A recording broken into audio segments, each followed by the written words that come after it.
Queremos conversar a esta hora con el director del Instituto de Derechos Humanos de la Araucanía, Federico Aguirre. Ya se lo anunciábamos hace algunos minutos cuando empezábamos el programa. 9 de 10 militares detenidos, sometidos a proceso y con medidas cautelares de prisión preventiva por tratos vejatorios respecto de 3 personas. ¿Cómo le va, director? Un agrado tenerlo con nosotros en Cuando Llega la Tarde y muchas gracias por aceptar nuestra invitación. No, gracias a ustedes. Estoy muy, de verdad, agradecido por el espacio y la oportunidad que nos brindan a nosotros como Instituto Nacional de Derechos Humanos. Sí, yo no quería que pasara desapercibido este tema porque aprovechándonos de eso podemos también explorar otras áreas en las que ustedes trabajan que resultan tan interesantes como, claro, esto es contingencia, pero hay también trascendencia que podríamos abordar hoy día. A propósito de contingencia, cuéntenos un poquito, director, ¿qué pasó en este caso, ¿no? ¿Por qué el instituto se querella contra estos, en rigor, 10 militares?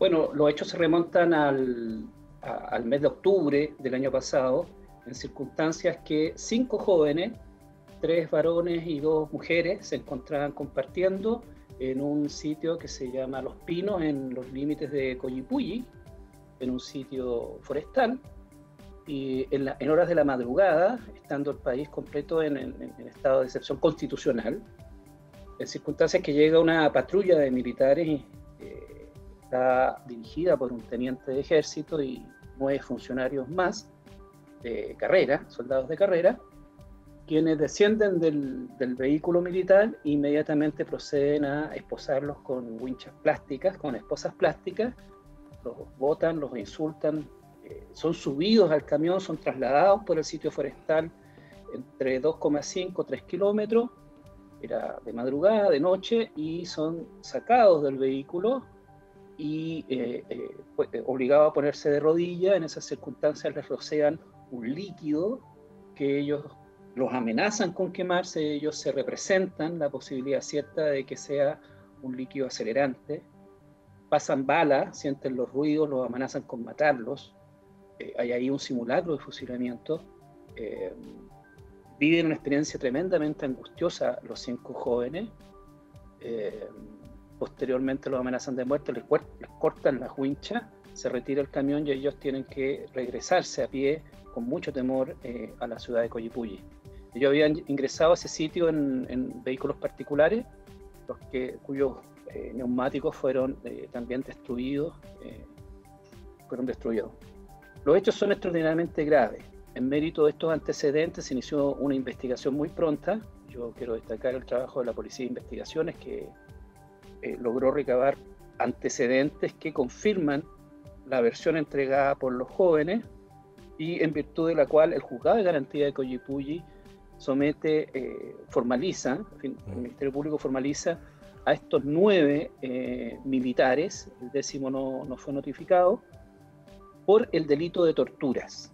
Quiero decir, desde que entra en vigencia el delito de torturas, que es el año 2016, cuando se adecúa al Código Penal a estándares internacionales de derechos humanos, es la primera vez que se imputa esta disposición del Código Penal, el artículo 150A, es que se invoca y se aplica en un proceso que es calificado con la figura jurídica, los hechos jurídicamente son calificados como tortura.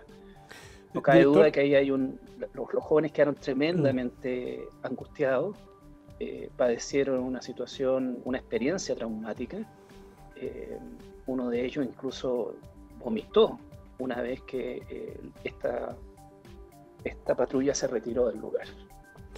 Nosotros, en cumplimiento de nuestro mandato, recogimos estos testimonios, los 5 testimonios, inmediatamente interpusimos una querella por el delito de tortura y esta ha ido prosperando. Nosotros estamos satisfechos del trabajo que se ha desplegado desde el Ministerio Público y la Policía de Investigaciones, que es la que está a cargo de las pesquisas. Sí, director, me gustaría preguntarle, son 7 meses de investigación en un hecho que es particularmente, desde distintas miradas, ¿no?, muy difícil de investigar, efectivamente. En este sentido, ¿hubo colaboración por parte del Ejército en las investigaciones que realizó la Policía de Investigaciones? No. Lamentablemente el ejército, nosotros oficiamos al jefe de la Defensa Nacional de la época, no recuerdo su nombre, expusimos estos antecedentes. Una de las víctimas concurrió al regimiento de Victoria al día siguiente a hacer un reclamo formal. Y nosotros mismos, a través de un oficio, una comunicación al jefe de la Defensa Nacional, le expusimos los antecedentes y consultamos si que se iba a instruir un sumario para esclarecer los hechos. Y nos respondieron que no, invocando citas de periódicos del Ministerio de Defensa. Ellos señalaron de que mientras la justicia no obrara, ellos no iban a realizar una investigación administrativa. Con lo cual, a mi juicio, se restan del cumplimiento de un mandato de investigar y que tiene que ver también con la rendición de cuentas en sede administrativa, que es muy distinta a la sede judicial. O sea, son hechos tan extraordinariamente graves que requieren de una debida diligencia para ser pesquisados, investigados y eventualmente determinadas las responsabilidades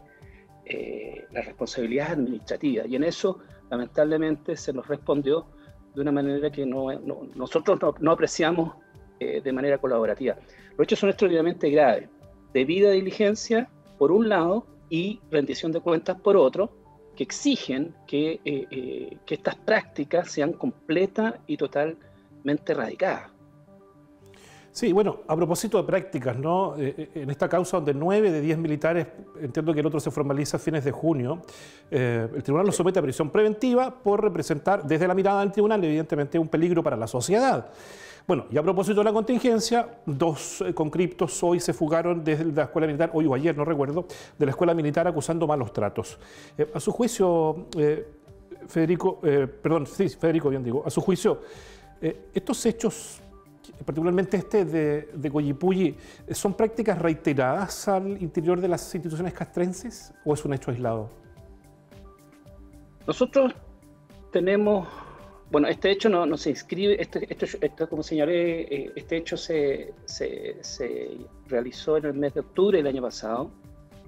Tenemos una denuncia de una práctica también de fusilamiento, de simulacro de fusilamiento en el contexto del estallido social, respecto de militares que habrían tenido, y de 2 víctimas, también jóvenes, hombres los 2, que también hacen denuncias graves respecto de un trato vejatorio, cruel e inhumano.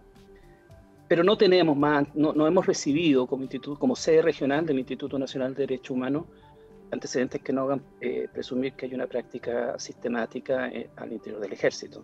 Perfecto. Lo que sí nos preocupa, y yo lo reitero, es que no se ha, por lo menos yo no he observado, desde el requerimiento de información formulado por el Instituto, un comportamiento de diligencia debida y de rendición de cuentas por parte del mando de la institución. Los hechos son graves, y reitero, hechos de esa característica y de esta naturaleza no se pueden tolerar. Recuerdan las peores épocas de la vulneración de derechos humanos en nuestro país. De la historia reciente. Por lo tanto, hay que actuar con mucho celo. Estamos en estado de excepción constitucional, el orden público está bajo la tutela de las Fuerzas Armadas, por lo tanto hay que ser particularmente celoso en la determinación de esa responsabilidad, y nosotros no hemos observado ese celo. Director, la medida cautelar que aplicó el juez de garantía dice relación con el arresto domiciliario, el arresto en recintos militares, ¿verdad? Entonces, a uno le llama la atención. Sí, hay disposiciones legales que efectivamente mandatan a nivel general que los militares cumplan las medidas cautelares en recintos militares. Eso no es un hecho aislado, digamos. Pero ¿no le parece a usted que este tipo de medidas, ¿no? Llama al menos la atención de la población? Es decir, sería como que si yo, funcionario de la Universidad de la Frontera, cometiera un delito y entonces mi medida cautelar sea que me retengan en un recinto universitario. La interpretación que le da la población a esto, yo creo que no es la mejor, ¿no? Llama la atención al menos, y la mirada de pronto es como de ciertos privilegios que tienen algunos frente a otros. En general, ¿cuál es la mirada que tiene el Instituto respecto a este tipo de situaciones? Es un trato diferenciado, efectivamente, que no tiene una justificación muy clara. Está amparada en la ley, efectivamente, hay una disposición legal en ese sentido, y es la norma la que no está adecuada a estándares de principio de igualdad y no discriminación. Porque como usted muy bien dice, el trato en materia penal debiera ser igual para todos. El fuero militar no debiera conceder este tipo de concesiones. La medida cautelar se impone además por la gravedad de la pena a la que se exponen. Ellos se exponen a penas que parten de 5 años y 1 día y que pueden alcanzar los 10 años en la medida en que ellos practican estas torturas, estos vejámenes, estando las personas privadas de libertad. Y eso agrava la conducta de acuerdo a las disposiciones de nuestro Código Penal. Y además en un contexto de excepción constitucional, ¿no? Además, es evidente. Además, esto se hace en el contexto de un control amparado por la situación de excepción constitucional que estamos viviendo, producto de la pandemia. Y eso también creo que lo agrava más. Y por eso creo que el Ejército como institución tiene que guardar más celo en el proceso de investigación.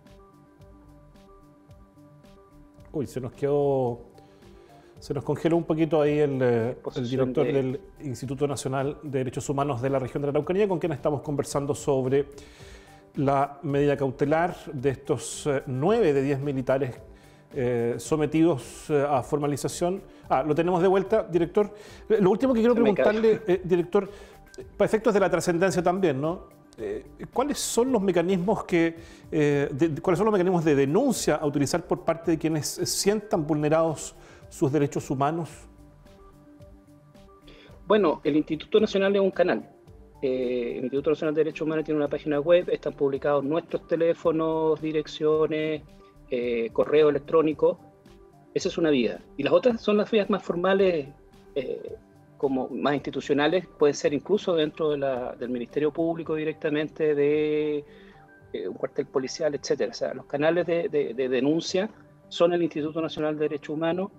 La información es pública, indh.cl es la página web y ahí se puede acceder con el objeto de formular denuncia.